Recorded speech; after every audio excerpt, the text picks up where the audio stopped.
welcome. It's good to see so many of you who are new to the Resourceful Communities Partnership Programme, and good to see members here as well who've been attending a number of the sessions we've been running. This is actually the 8th one in the series and the last one in the current series, but last but not least, I should say. The aims of the Resourceful Communities Partnership is to share information, share experiences and learning. Whereas we tend to draw on Wales in that respect and the UK, it's really important to cast our eyes further afield. And today we're going to be looking at Africa and looking at what we can learn from the successful public health initiatives there, and in particular in the emerging economy of Malawi. So the session will be about what works best in health promotion and health protection, with examples of transferred learning to Wales. And our presenters are Sue Chiklovska and Diana D. I'm going to hand over to Sue, but just to say a few words about her background, so it will give you some context for the work that she's going to be talking about. Sue has lived in Central Africa for some 30 years and was program lead for a Masters of Public Health at the College of Medicine in Malawi. And she's also the director of a non-governmental organization called Fisherman's Rest Community Project, and is a trustee of two charities in Wales as well. So Sue is really well placed to talk about these issues, having lived for a long time in Africa. Now she's back in Wales, but also has continued those links, in particular with that NGO community project that I've just mentioned to you. So Sue, welcome, and please let me hand over to you for your presentation. Thank you for the introduction, Sue. Today I'm going to talk from my perspective as a director running a community project in Malawi, Central Africa, called Fisherman's Rest. But I'm also a senior lecturer at Swansea University in public health, or in the public health department, and I'm also an honorary lecturer at Dundee and the College of Medicine. So I'm going to talk today specifically from a public health perspective, mainly looking at water, but looking also at a holistic approach to public health. And I have to acknowledge some of the slides are used with permission from Mark Smith Consultancy. So where's Malawi? It is in Central Africa. You can see it's landlocked, and we will be talking about this area here, if you can see my cursor, round south of Blantyre. Now, what makes me qualified to talk to you today about community projects? Well, we've been there for 30 years in Malawi, Central Africa. We're very much a grassroots-based organisation, but we don't just deal with development and it from one perspective. We look at it from several perspectives, and these icons represent the different approaches we have to community development, which includes girls' empowerment, transport, conservation, water.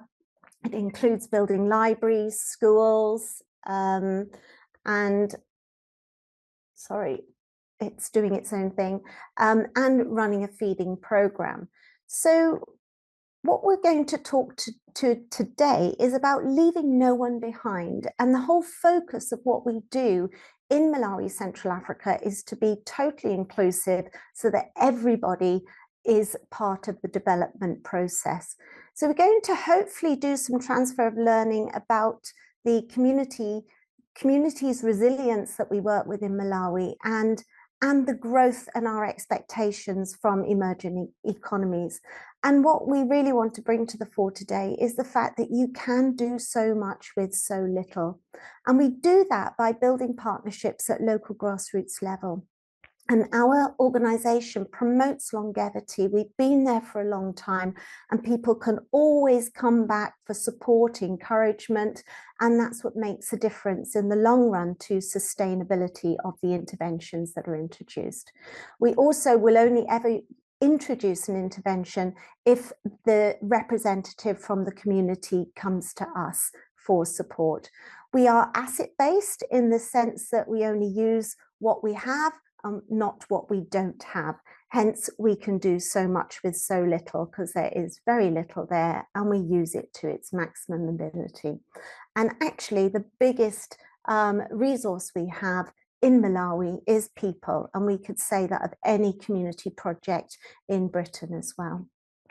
So today specifically, I'm going to talk about water and the water project we run as part of a water and sanitation and hygiene programme, which of course, as we all know, is a huge public issue. The project's called Madzi Alipo, which when translated means water is here. And the project started off with one man on a bike going round checking whether boreholes were working or not. And when I say a borehole in a rural area, what I'm talking about is this picture on the far right. It's a central water point with a hand pump called an aphrodisiv. And what you see is all usually women from the community come to that water point and they manually fill buckets with water and take them home. And that is their sole water source for their village. Now, when that water source goes down, obviously you have a huge problem, and we tend to send in teams of people to fix them. Now, this picture probably on the left is not representative, as we actually have more female water repair, pump repair people than we do men. So we not only look at the water availability, but we look at the water quality as well. And we partnered with Dundee University to look at water quality. And what we found was that quality is an issue in 1 in 10 boreholes. Obviously more if we use the WHO limits, but they're almost impossible to comply with when you've got a groundwater source. So Madzi Alipo obviously is trying to respond to the public health issue, which is the right to drinking water. And that right to water has to be non-discriminatory, and it has to be sufficient for the community, has to be safe and accessible and affordable. I mean, we're so used to paying for water in Britain, but people don't usually pay for such a natural resource in Malawi. So because it's such an issue with water availability, there is actually a Ministry of Water and Sanitation. And our vision is to have water and sanitation for all, always. And that's the biggest task to manage, is the always. So what do we mean by growth and development and intervention with facilitating water access? And I'm going to talk to you about the anti-development state thesis developed by Lockwood in 2006, because it's so prevalent across any African nation, is when we impose a Western-centric development ideal that defines what development and growth should look like from our perspective. So we've got to hold that in the forefront of our thoughts, and we can actually get into this cycle that actually doesn't allow development, because we are constantly on that investment cycle. We get a grant in, lasts for 2 years, great impact initially, and then it fails. And then of course, the poor soon attract another project because the project has failed, and you go into this contracting cycle of grant funding. And we need to get out of that by developing longevity within projects and sustainability. So we've poured billions and billions of dollars into rural water supply across Africa over the years, and yet we still have a problem. Boreholes are poorly maintained, break down, and that leaves an unreliable and disrupted water source, which is obviously not good. So we're badly off track to meet the Sustainable Development Goals, 6.1, which explores the need for accessible water for everybody, and we're not going to meet those goals. There's not enough resources for either the government or donor budgets to be able to make a difference to this goal. So what are we going to do? What does little old Fisherman's Rest in the south of Blantyre do to make this happen?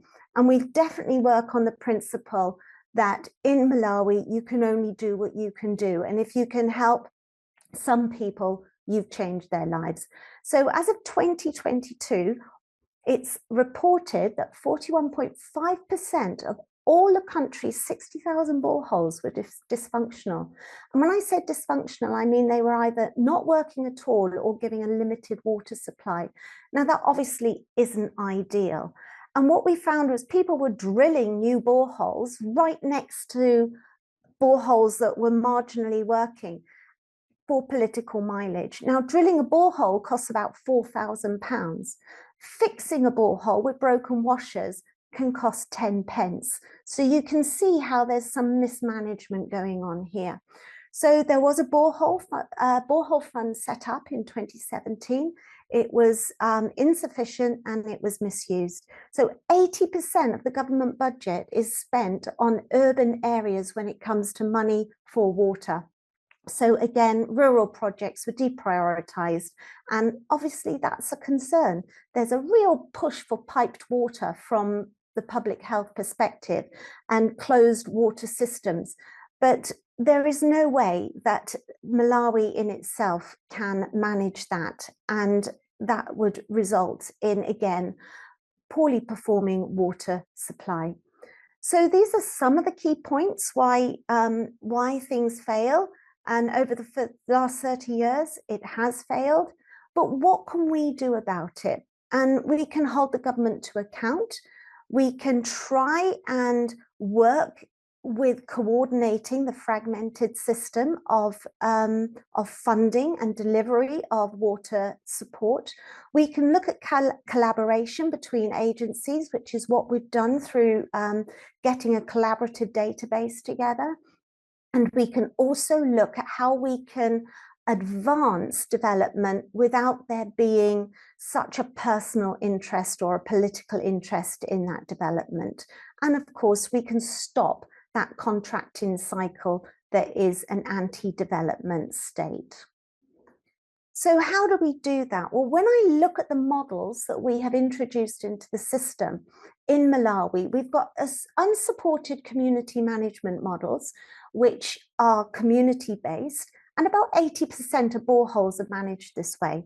Then we've got professionally supported management models and the private sector. But as you can see, only 20% of all water points are able to work within this system. So what actually happens? The unsupported community-based management projects fail because there's lack of resources. Professionally supported community management models are then reliant on external donors. And actually, the international force is to professionalize water management with piped systems, none of which are working.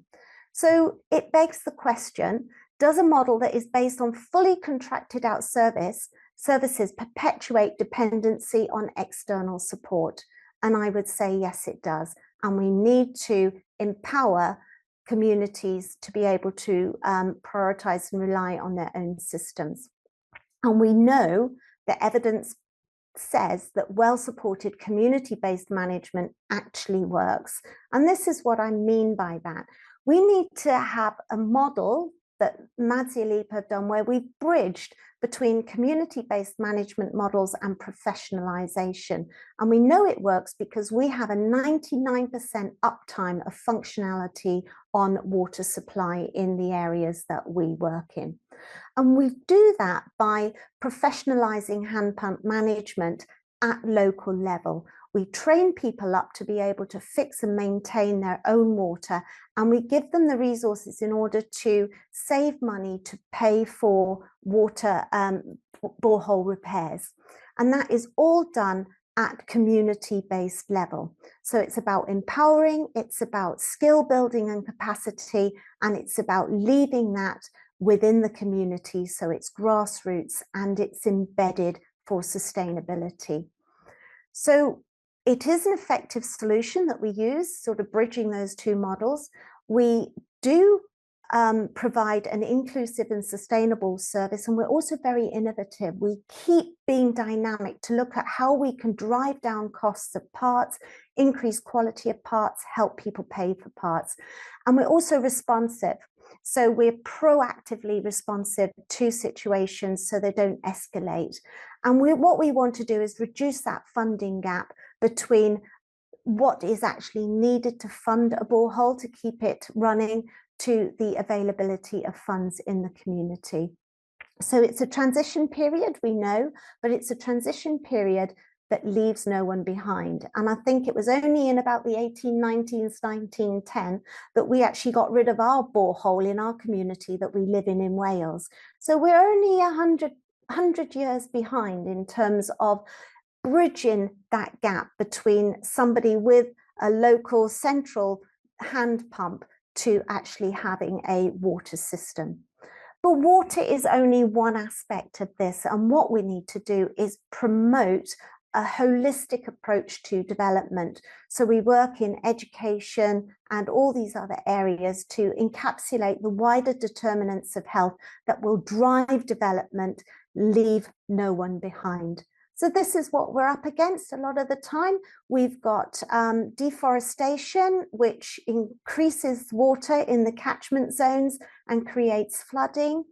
We have this picture demonstrates that deforestation, and the area that's forested is Fisherman's Rest, which acts as a mothership for replantation. We've got things like this, children coming to school for food and trying to cross rivers in order to get there when they're flooded. But what do we do about it? We encourage the kids to plant trees. So every child that starts school is given a tree and they look after it. And after 6 years, that young man has planted a tree that's 4 times his head height. Really, really fertile country. And this is what we're dealing with in terms of, this is where we were, the bottom right-hand picture 30 years ago, where the children were scooping water out of the classroom floor, grass classrooms to shelters to outdoor classrooms, to being able to work with partners so that we can avoid 100 children in a school classroom, to having a fully built primary school, and now even a secondary school where we partner with people in Britain through corporate social responsibility to give people the facilities they need in order to be educated. And we know that by educating women, we drive development. So we have Project Brave, which is a girls' empowerment project. And we also work with the local social workers, police and health with domestic violence issues. And this is a safe house that has been built to support the community. And we've also worked in public health. This is a dental fluorosis study within Fisherman's Rest to drive up evidence-based impact models and tasks for developing all kinds of public health initiatives. So there we go. Thank you for listening. I know that was a whistle-stop tour through a WASH program, but any questions, I'll be happy to take them on board now. Yeah. Thank you so much, Sue. That was really fascinating presentation. There's so many parallels with some of the principles of community development in the UK, although obviously the priorities are very, very different. Interested in what you call the anti-development state, the fact that, you know, project funding does not lead to impact and sustainability. That's very much the same message that comes out of what we're hearing from communities here. And that sort of proactive approach of looking at cost savings, making constant reviews, doing the best, and that holistic approach is really, really good to hear. I'm going to hand over to Dawn, Marie Claire. Marie has put several questions in the chat. First of all, she'd like to know if Malawi has any armed groups, and she's also got a couple of other questions. So, Marie-Claire, can I hand over to you? Could you put yourself off mute and perhaps put your questions directly to Sue? I know you've put several in the chat. Is she with us? No. Well, the first one is then that Marie-Claire's asking if Malawi has got any armed groups where you know, they may be affecting boreholes and you know, access to water. So that's the first thing Armed she's group asked. as in militant factions? Yes, I think Okay. I think that's what she means. Yeah. Malawi is a really peaceable country. It's one of the probably the most peaceful countries in sub-Saharan Africa. It hasn't had a civil war as such. So no, there's no armed factions. It's a very peaceful place, and I feel very safe there. So yeah. Yeah. Thank you for that. And I'll ask her her other questions because her audio function isn't very good. She asks, do you identify key stakeholders within the community to manage the programme, or do you allow anybody with enthusiasm to volunteer? Which is, again, an interesting question from the point of view of us recruiting volunteers. Yeah. You know, the model really in Malawi is to work very much with the community, but also with the traditional authority leaders. So it could be the headman or the chief or the area chief. And I think that's just polite to go into a community if someone has voiced a concern, is to engage everybody in it. But what we do find is, especially with the borehole management, with water access, is when they're having issues with the borehole, we will run a training session, and the information is then spread throughout the community. And that means that, have I frozen? Can you hear me, Sue? we can hear you, but you have frozen. Okay. Yeah. Yeah. Oh, You're back in now. You're back in now. So what we do is then the voice goes out to the community through traditional methods, and they know when we're coming, and we will run a borehole training program.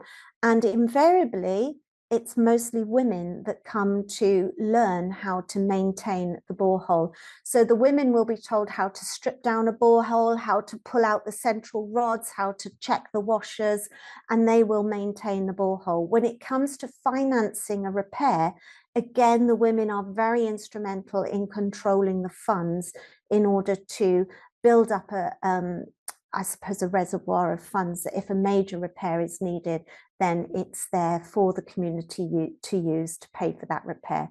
What we find is, because there's usually that funding gap between what the community has and the cost of repair, we tend to use donor money then to help bridge that gap at the moment. That's fantastic. Another question, again, the audio isn't working very well, is about the schools. You know, with large classes and everything, is discipline an issue in schools? Yeah, I mean, that picture I showed you of all the children there, I mean, I took that picture because they were right up against my legs. And it's hilarious because I'm white. They were stroking my legs to see what they were like. And I just shaved them that day, so they were all prickly.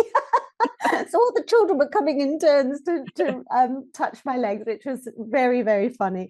And it was a great way to break the ice and to get the session going.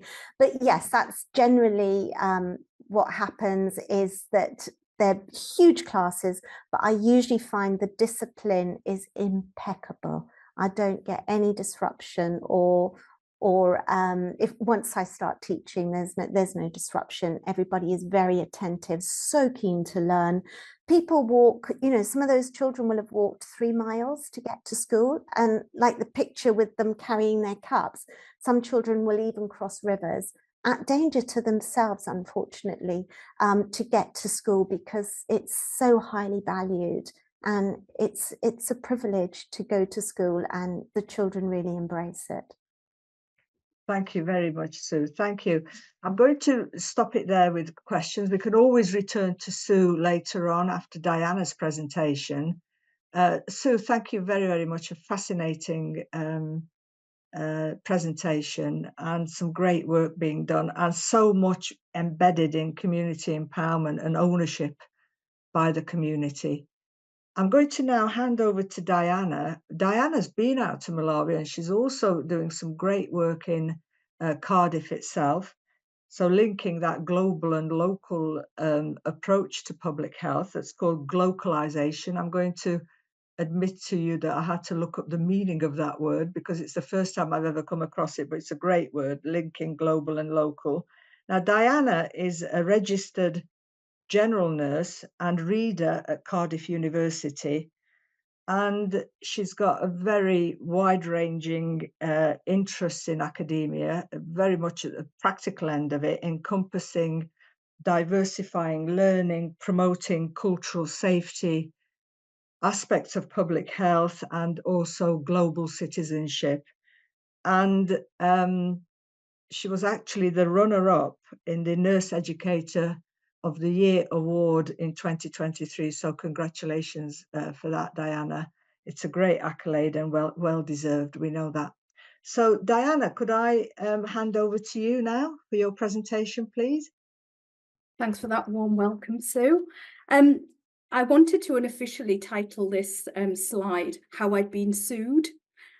Just to give you a bit of background context, I'm part of the Ethnic Minority Women in Wales Association, and as part of that leadership programme, I was introduced to Professor Sue Denham, who was my mentor on the programme. Now, I also run a global health module at Cardiff University, and Sue comes and does some public health teaching for me. So when she found out that last August I was going to Malawi, to Cymunedol University to teach about sickle cell and thalassemia, to the nursing students there and to the Queen Elizabeth Hospital staff members, she said, oh, I must put you in touch with Sue Chiglowska, who she knew through the Solver Care project. So that's how Sue and I met, and the other Sue met. And as part of that visit, the focus was on health improvement and haematology health improvement as well. And shared learning was the key. So through remote organisation and negotiation with Sue Chiglowska, we decided to extend that project to reach the rural communities half an hour outside of Blantyre to talk about anemia literacy. So that would be part of the Brave project, which Sue described earlier so eloquently. So this slide gives you a definition of what anemia is, but it also shows the world prevalence and severity of the disorder. It's estimated by the Lancet in 2023 that about 1/3 of the global population, that's about 2 billion people, suffer from anemia. And it's actually the most common disorder amongst young people as well. And as you can see from some of the causes, the majority of the prevalence is linked around low middle income economies. You can see that South America, parts of Asia, and in particular sub-Saharan Africa is affected, and a lot of the symptoms and anemia itself is exacerbated by social deprivation.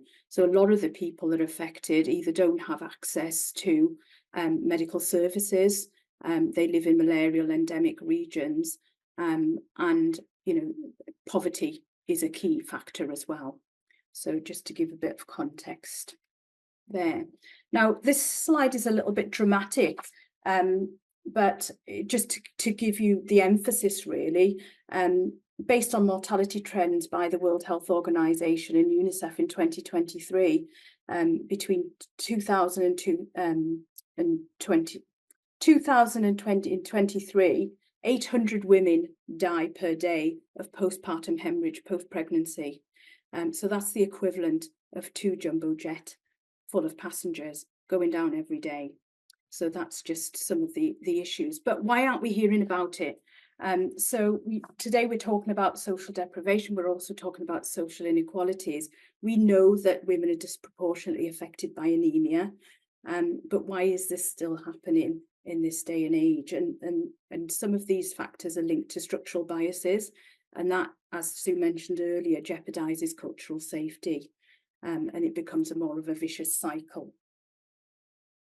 So I just wanted to include this slide as well, that although that map showed that prevalence was mainly around low middle income countries, this British Haematology Society figures from this year actually, that most people in the UK who present to surgery are actually anemic, and that because it affects people across the lifespan, and symptoms are sometimes quite difficult to kind of pinpoint.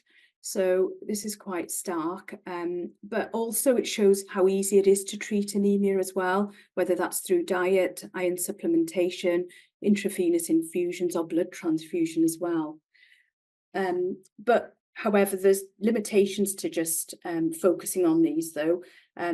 Several studies have underscore how treating underlying causes such as chronic kidney disease in those over the age of 65, as well as initiatives around malaria prevention, so using mosquito nets, for example, prevention of tropical diseases and parasite infections is also part of that health improvement. Well, so what happens if anemia isn't treated? You know, it poses risk for morbidity and mortality to the mum as well as the baby. Premature birth is associated with anemia as well. But lack of iron also specifically affects cognitive development, and that's specific to those under the age of 5. It affects their learning, it affects schooling. In the older person, it's been linked to falls, increased risk of falls, but also in the working communities as well. Lack of concentration can link to errors and misjudgment as well, and that obviously has repercussions and consequences from a lifestyle point of view. Ongoing illness as well, you know, motivational, you know, if you're feeling low, if you're lethargic, etc., you know, going to work, etc., going to school, it quality of life it does impact on. But the thing that I wanted to emphasize here, that the longer we leave some of the symptoms and people leave some of the symptoms, it becomes more embarrassing to talk about. And that's where we as healthcare professionals need to really target, because we know prevention is better than cure. And we know that if people leave it far too long, when they do eventually present at healthcare services, care becomes more complex, and that is more resource intensive, and that's particularly important in low middle income countries where resources are particularly scarce anyway. So we need to screen people earlier. We need to pick out and manage people much earlier. There's also a key cultural shift in regards to healthcare and resource investment as well. There's been, you know, more emphasis in regards to away from hospitals, and more emphasis on healthcare at home. And this makes sense, really. We're looking at the community more in regards to more engagement, community engagement, more agile ways of empowering individuals in regards to engaging in health screening, prevention methods. And this supports previous initiatives by Welsh Government around prudent healthcare. And it also taps into previous initiatives about expert patient programmes, embracing peer support. It's a personal responsibility, really, looking at holistic family and person-centred care, which also includes advocacy. We also need to look at more sustainable ways of working and living. There's a big push around more planet-friendly period products, particularly. We know that there's a huge amount of landfill that we need to avoid, but also looking at cultural safety risks in regards to, we know that there's some women in some of these countries in regards to having to do sexual favours to obtain sanitary products. So if we donate, as we did in the fishermen's and within the schools, when we donate things like period products, like the pants that you can wash, etc., we know that they can be reused over time, and it reduces landfill, but it also it reduces costs to the individual as well. It also reduces stigma. We were told anecdotally when we were in Malawi that if people aren't motivated to do domestic chores, the husband may leave the wife and choose another wife. So it's got a lot of implications. So empowering and informing individuals about how they can treat their anemia offsets some of those social issues as well. We emphasise that we're not there to prescribe. We're there to advise, we're there to provide health promotion and education, and to advise those at these events to seek medical advice if we think that they need to do so. So that was an important point to make. This slide comes with a bit of a warning, I'm afraid. The reason why I included this one is because many of the literature that we consult in our local libraries, in Cardiff University, the medical textbooks, always refer to symptoms of anemia in regards to pallor, cyanosis, which is a blue tinge around the lips, etc. But representology is really important, and a lot of the textbooks don't necessarily list the signs and symptoms in melanin-rich skin. So it was really important that the images that we used in the teaching at Blantyre reflected the communities and some of the potential symptoms that the people attending would be suffering from if they had severe anemia in these cases. But just the sores around the lips is very common amongst those with anemia, and a lot of people don't know that. And pulling the sclera down in those with melanin-rich skin is another issue that is very easy to do. These tick quizzes are very, very easy to also show. And for people, and probably people on the call here are actually looking at the tick boxes here and thinking, oh, could I be at potential risk as well? So they're just a good way of just gauging whether, there is an issue, maybe to consider seeking assistance about it or advice around it. So these are good to just show communities as well. They're quite easy to reflect some of the signs and symptoms there. As you can see, some of the things that we were showing our audiences are quite easy to do. So things like what foods to perhaps choose if they've got that choice, around red meats, help with iron deficiency, green leafy vegetables, quite easy to recognise. Also choosing cereals that are fortified. And when Sue talked about the initiative about the Breakfast Club, working with local authorities in regards to fortifying the grains that they use in that cereal programme, helps things like anemia.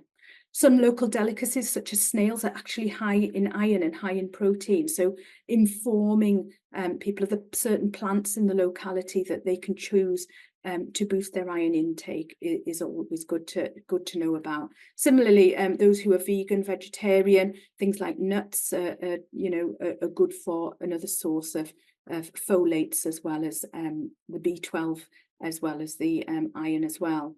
And other simple initiatives, we know that malaria as well as malaria nets help, but we also know that simple precautions like wearing flip-flops, farmers wearing flip-flops, reduces the risk of parasitic infection through the soles of the feet, through the soil, which links to anemia as well. So simply providing them with flip-flops is very inexpensive, but really effective as well. So simple measures like that are really good to just inform people about. Iron supplementation as well. Some people who attend some of our anemia literacy events are on iron. Some of you might be on the call today that are on iron. It's quite common. A lot of people that you talk to may be taking iron supplementation, but just knowing that vitamin C solutions, like with lime in water, etc., which is what I'm drinking at the moment, enhances absorption of iron. Drinking it with orange juice enhances that, but also knowing that things like milk, fizzy drinks, tea and coffee, caffeine is an inhibitor, and taking antacids within 2 hours of having your iron tablets affects the absorption as well. I've highlighted at the bottom here, those of you who maybe have took iron supplements before, what you may notice is that your stools change colour.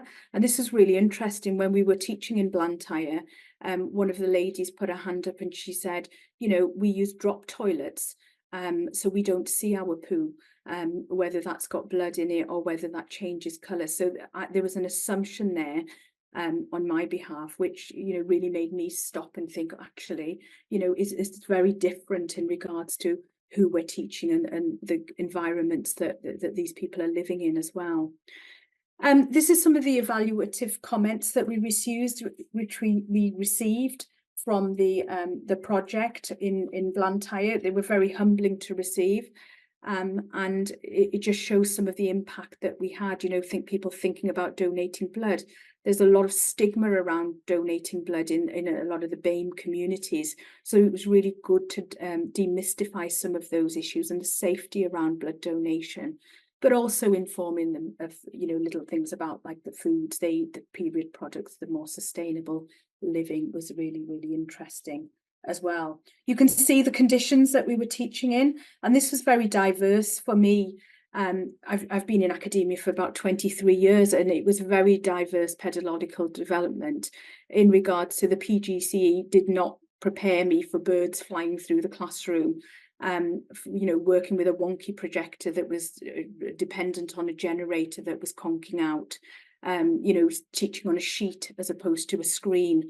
You know, those kinds of things were very different, but something that was obvious was that community sense of cohesion. There was that curiosity, that hunger for learning. Voices were extremely strong within the room. People were asking questions. They were hungry for new knowledge. And for me, the thing that really stood out and what I learned from the community in Blantyre was that cultural diversity. I'm of an Asian background. We never talk about sex. We never talk about periods. They're all taboo subjects. And to see those women being empowered to talk about their sexual health, their menstrual cycles, etc., the menopause, etc., was just so refreshing.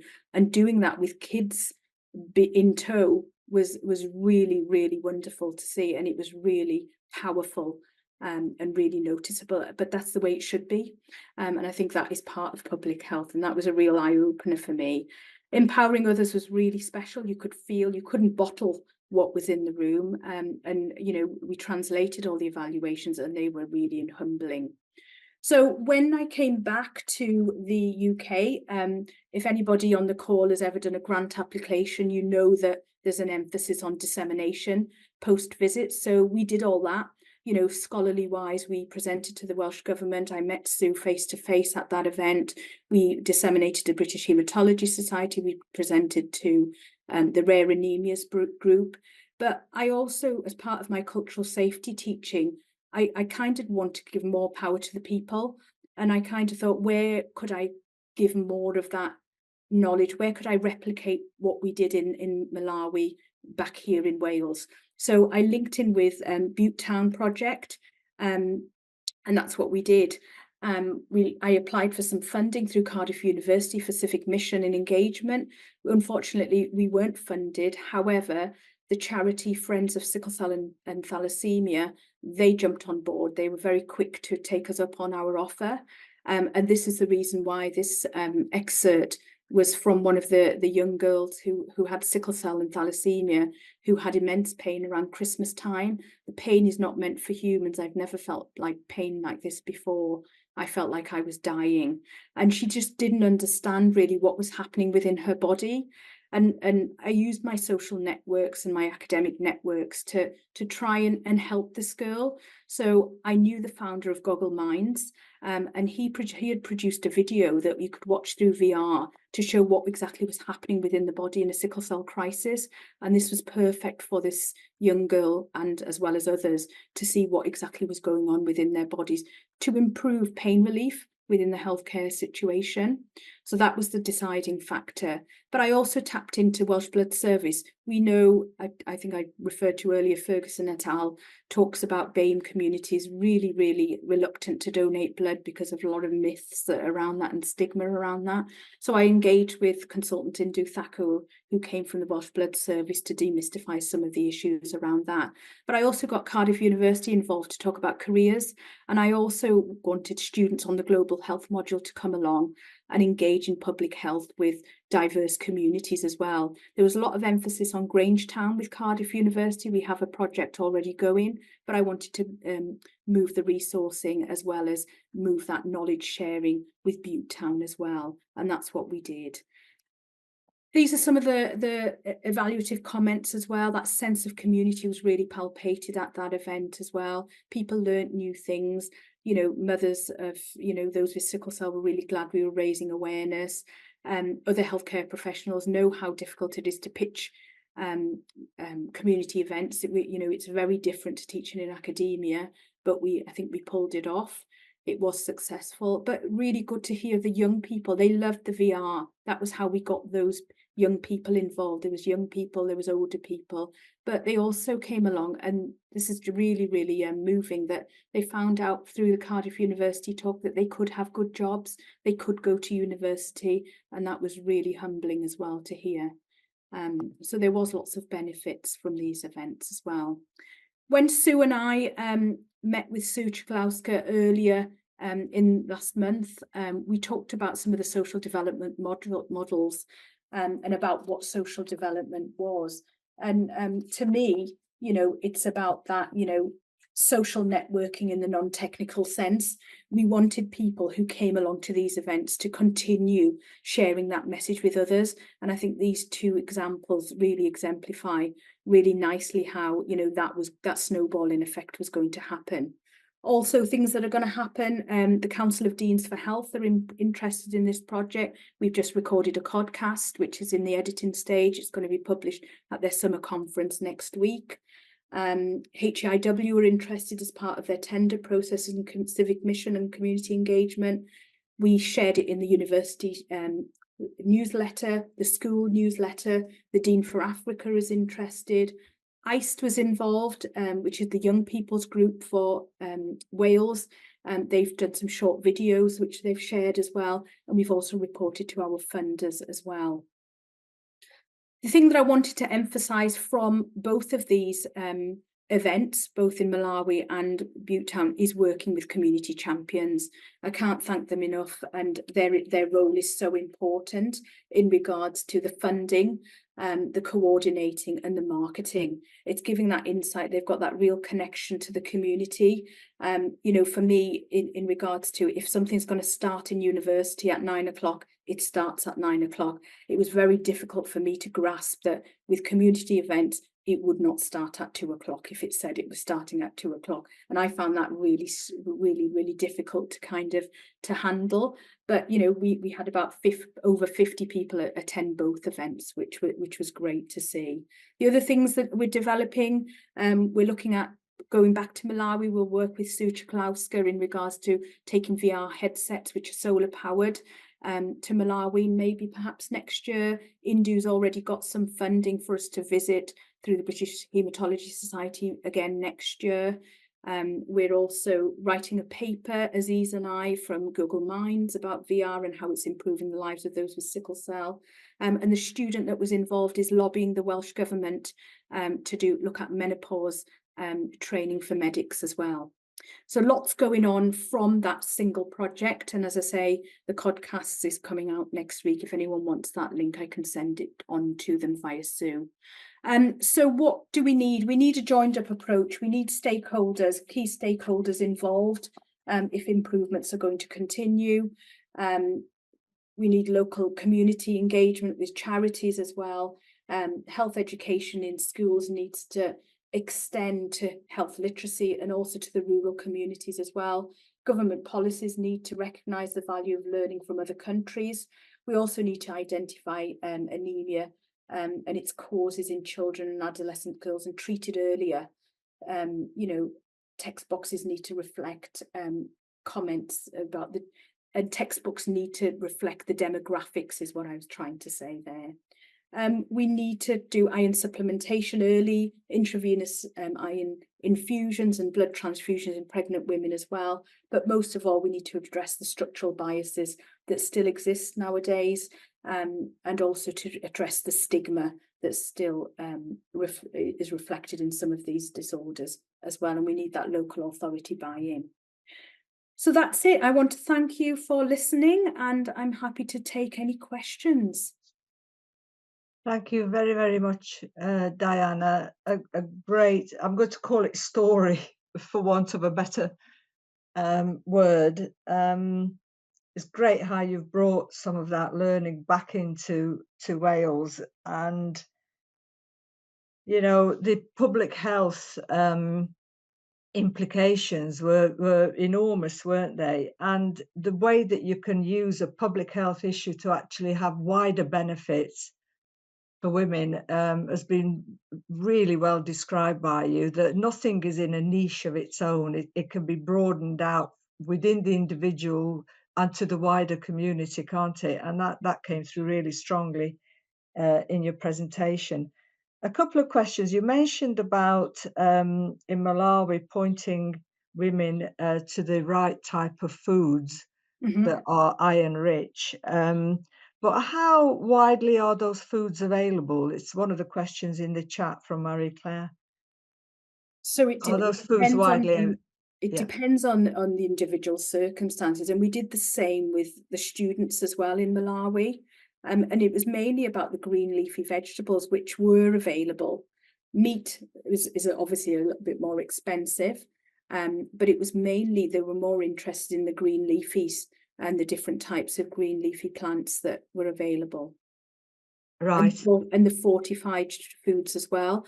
And we also something that we included in as part of the discussions was that diets rich in bread products and caffeine also inhibit the absorption of iron. So it was simple little things like that that the students could relate to it, and as well as the local communities. So they were going to take action themselves to reduce their bread intakes, but to supplement that more so with beans as well as pulses, as well as the leafy vegetables.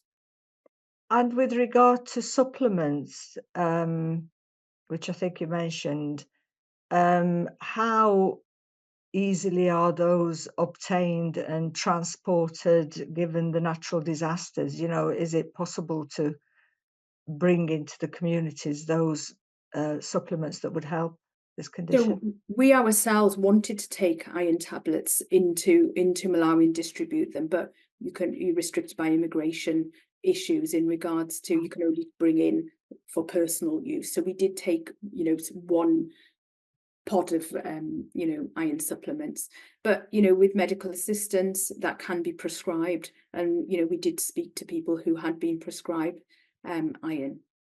Okay, thank you very much, Diana. And we're actually working, sorry, just wanted to say, we're actually now working with the blood service in Malawi, and we're trying to get them to do some more intervention in regards to the local communities and with Cymunedol University and the students as well.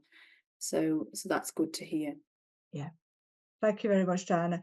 Well, could I open up to the floor to make comments? So Marie Claire's put a question. Definitely, Marie Claire, the community spirit was definitely there. When I came back from Malawi, I did a very brief talk at the Rare Anemias event, which took place in October. And the venue for that was actually in the Butte Town community centre, and lots of members of the community was there. And it was at that point that I felt that same that sentiment within the room, and that's when I realized that's where I needed to do that anemia literacy event. So it was exactly the same. The powerful voice of the local person was really prevalent there. Thank you for that. Jessie, you wanted to ask a question? Oh, yes, please. Thank you, Sue. And thank you so much, Diana and Sue Chislowska. I found that absolutely fascinating. And there's so much learning. I think, especially when we're talking about anemia and other related conditions, it strikes me that I want to tell the whole world about this area of work because it's so fundamental to how people are able to live and respond in their energy.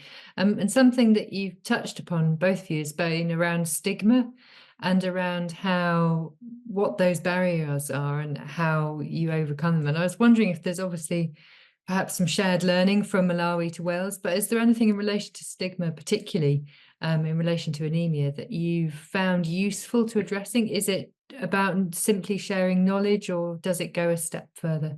I'd be really interested to hear your experience. Well, I think it's if you don't mind me starting, it's when it's giving them the confidence to talk about things like periods. Once one person starts, you can see people start engaging more in the conversations. A lot of the women in regards to the Butte Town project, they weren't sure about those period pants. We donated them. You know, everyone that came got some thyme seeds, which is rich in iron, and got some period pants in the same as we did with Malawi. But you could see they were a bit reticent in regards to using those products. People were stopping swimming. They didn't realize that some were for swimming specifically, and they were a bit reticent at first. Is this really going to work? And once they, you know, you explained how they worked, how things like the cup works, they kind of got on board with it, and they were willing to try. And then they said, oh, this is wonderful, you know, we'll share this, and you know, and it's that snowballing effect, really. Sure, that once one person has the confidence to speak up and share it, and that's And just perhaps to try your it. role, it's of course, because you know, over half the, you know, there were And enough women around. And those pants are, you know, they could be life-changing. As I said, if it reduces, you know, sexual favors for sanitary products, it's similar to the rape project, but women wearing bras reduces the risk of rape. So it's very similar. You know, it has a huge effect on their lives as well. Yeah. Amazing, thanks. Right. Could I bring Sue in for a few minutes? Sue, if people want to engage with some of the work going on in Malawi, either through their educational institutions or through their current projects here, would you welcome some contact with you? Sure, people Remember can. that we're going to have quite a few people watching this film. Not everybody was able to come in person, but it will be watched. And there may be people who really want to engage and work with you. Yeah, I would say contact us via the email addresses on the front of the presentation, and we're always open to working with people, especially if people can bring skills to Malawi that aren't readily available within the community itself. So they're sort of adding to the scenario rather than duplicating would be fantastic. So like Diana's project was great because there was limited knowledge about anemia, and even though we do the Girls Empowerment Programme, which is all about menstrual hygiene, it was in addition to what is already being promoted in terms of managing periods, understanding periods, and working from there, really. So anything that adds to is more than welcome, and people are welcome to contact us. Yeah. And another question, Sue, to put this to you while you're on screen. Would you consider using the same principles in community development around mental health? Are there mental health issues in Malawi that you could use similar public health principles with? Yeah, there are. I mean, obviously, in any community, you're going to have mental health issues.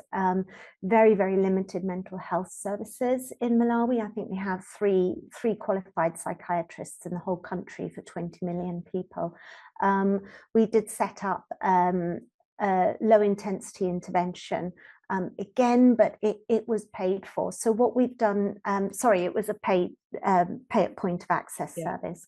But what we've done now is, because the safe house picture that I showed you right at the end of the presentation that I did, that safe house is there to support people with all kinds of issues, domestic violence and other related social issues, and a lot of those are mental health. And we have a social worker visiting once or twice a week that can help support people through difficult moments. In terms of mental health, it has a very traditional approach to dealing with the issue, which isn't always as helpful as it could be, should I say, and that is quite limiting in terms of dealing with severe mental health problems. But generally, I think we're broadening the net by putting community social workers, aren't trained, but community people who are points of contact within the community that can link in with social for social welfare. So the answer is a firm yes. Thank you for that. So that's really positive for the future and for now, actually. Diana, do you want to add any observations to that question?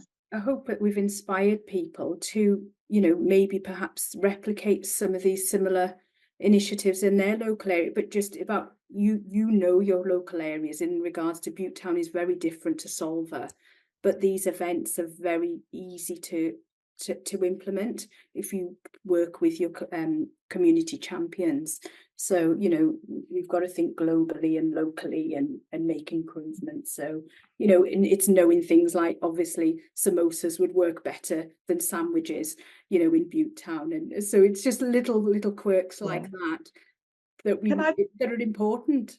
Yeah, can I put a thought to you though, Diana, is that the work you're doing in Butte Town as a clinician is fairly new concept. You know, we do have some standard medical model approaches from health boards, but the work that you're leading on is somewhat different. It would be great to publicize it in Wales as what's possible by the medical profession, to look from the medical to the broader holistic issues, because it's not widespread, not according to our experience, and it is a great story in itself. And there's a real emphasis on interprofessional working. So we did a similar event in Grangetown on vitamin D 2 years ago. So we wanted to kind of do something similar. But I think, you know, we kept costs down. You know, my daughter, you know, designed the flyer, etc. I did have to pay her. But, you know, you can do these things with generally a low cost as well. So it's using those networks, isn't it? And I think that's the key. Yeah. I think it would be great for us to, I'm now talking with my Together for Change hat on, is to publicise some of the work that you're both doing and the possibilities that come out of that at so many different levels. I'm going to draw the session to a close now, unless you want to make any final comments. And just thank everybody for attending, but over to you, Sue and Diana, for any final words that you want to say. From my perspective, is people are your greatest resource, and tap into it. That's a great soundbite to finish on. And Diana? That we can all make a difference. Absolutely, absolutely.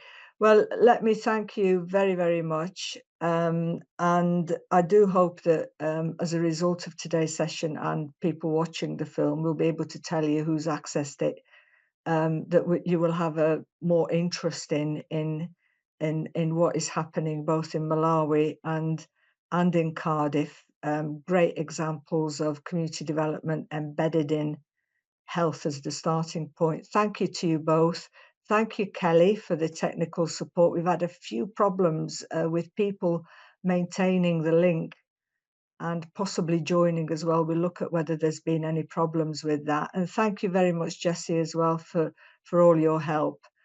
And keep in touch. Thank you very much indeed, both of you.